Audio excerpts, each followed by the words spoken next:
സ്വർണത്തിന് വേണ്ടി ഒരു മകൻ അച്ഛനെ മദ്യലഹരിയിൽ അടിച്ചു കൊലപ്പെടുത്തി. അതിനുശേഷം ആ കൊലപാതകം മറയ്ക്കുന്നതിന് വേണ്ടി ചാക്കിൽ കെട്ടി അച്ഛൻ്റെ മൃതദേഹം തൊട്ടടുത്തുള്ള പറമ്പിൽ കൊണ്ടുപേക്ഷിച്ചു. അതാണ് തൃശ്ശൂർ മുളയത്ത് സംഭവിച്ചത്.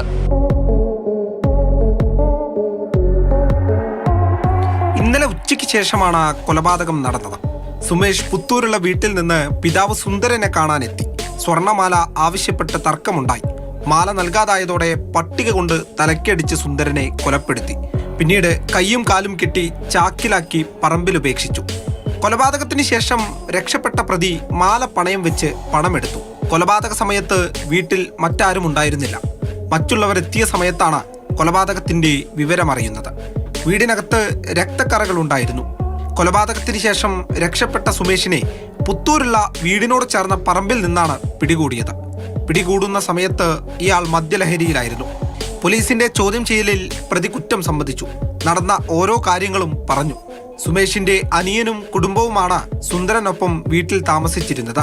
അടിക്കടി ഇവിടെ എത്താറുള്ള സുമേഷ് വീട്ടുകാരുമായി വഴക്കുണ്ടാക്കാറുണ്ട്. കൊലപാതക ശേഷം പ്രതി രക്ഷപ്പെടുന്നതിനും സാക്ഷികളുണ്ട്. മണ്ണൂത്തി പോലീസ് പിടികൂടിയ പ്രതിയെ കോടതിയിൽ ഹാജരാക്കി റിമാൻഡ് ചെയ്തു.